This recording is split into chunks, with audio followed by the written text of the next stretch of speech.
있는 그 성도들에게 시련과 고난을 당할 때 믿음을 잃지 말라는 그런 강한 메시지가 담겨져 있습니다.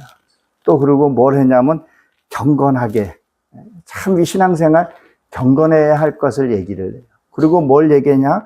외식하는 행위를 버리라는 얘기를 강하게 지금 얘기를 하고 있습니다. 오늘 본문 보십시오. 본문에 뭐라고 기록이 되어 있냐?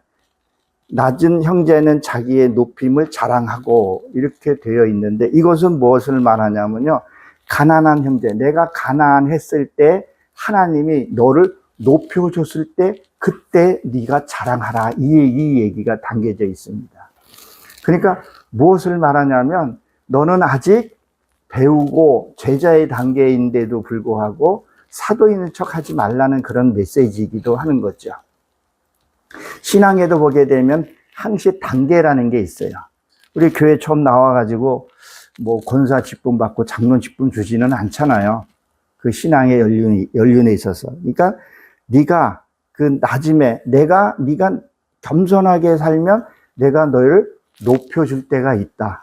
그때 그때 높임을 받을 것이다. 그런 얘기를 하는, 그런 얘기를 지금 하고 있는 겁니다.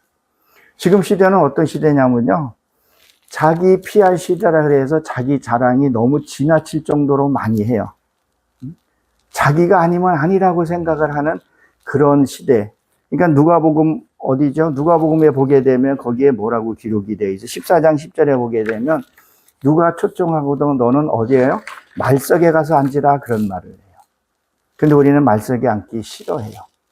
높은 자리에 대접받기, 그런 시대를 원하고 있는 것을 얘기를 하는 거죠.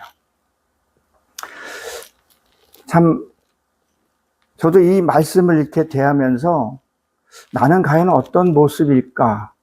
하나님이 나를 분명히 높여주신다고 했고, 여러분도 반드시 분명히 높여주신다고 얘기를 했습니다. 근데 우리가 그걸 때를 어느 때인지는 모르겠어요. 근데 그때가 어느 때냐?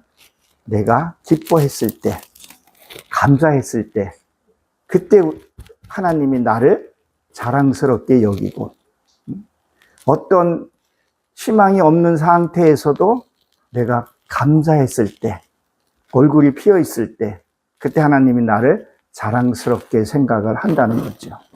근데 우리는 좀만 고난을 좀 받고 그러면 힘들어하고 지쳐하고, 참 내 이 성실성이 흐트러지는 경우가 왕왕 있더라고요. 저부터 시작을 해서. 하나님이 분명히 저와 여러분을 쓰실 것입니다. 반드시 그렇게 하실 겁니다.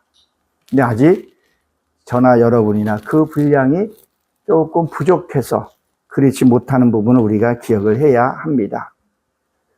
시편 34편 2절에 보게 되면 내 영혼이 여호와를 자랑하니 공고한 자기의 일을 듣고 기뻐하였다 그랬었어요.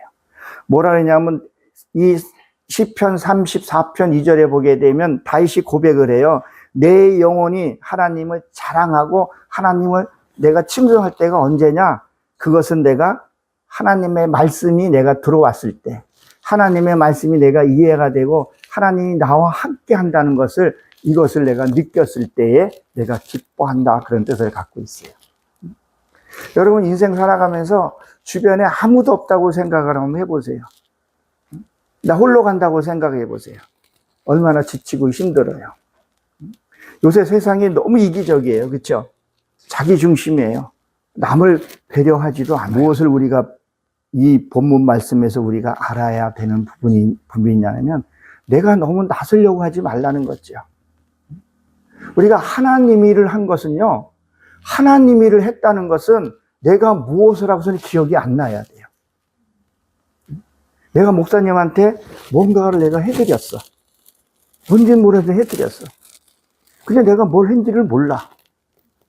근데 받은 사람은 기억을 해야 되겠죠. 아, 목사님 그때 저번에 이거 주신 거 내가 잘 쓰고 있습니다. 아, 그랬나요? 그러면 그건 하나님한테 한 거예요. 내가 헌금을 했던 뭘 했던 사람 보고 한 거 아니란 말이에요. 근데 우리는 사람 보고 하더라는 거죠, 자꾸. 내가 여기에서 헌금을 얼마나 했는데, 내가 무엇을 여기 얼마나 했는데, 나한테 이렇게 서운하게 해? 자꾸 뭘 바란다는 거죠. 그게 자기도 모르는 사이에 왜 선함 속에 그 의로움 속에서 악이 싹이 트더라는 거죠. 제가 그런 경우를 가끔씩 봐요. 어떤 경우를 보냐면, 그러니까 내가 누구한테 했냐는 거죠. 내가 누구에게.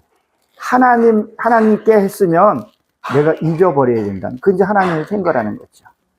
사람한테 했기 때문에 그 사람이 조금 자에게 눈 밖에만 벗어나면 내가 어떻게 했는데, 내가 무엇을 했는데 네가 나한테 그렇게 해? 그러니까 그 마음을 품고 있으니까 어떤 일이 생겨요? 까꾸랑하게 되고 말을 불투명하게 하게 되고, 그러니까 자기가 인식을 못하는 거죠. 자꾸 섭섭한 거. 그러니까 어떤 일이 생겨요? 자꾸 악이 악을 불러들이고 점점 또 목사님은 뭐예요? 눈치를 자꾸 보게 된다는 거죠. 하나님의 메시지는 강하게 나갈 때는 나가야 되는데 그걸 못 하더라는 거죠.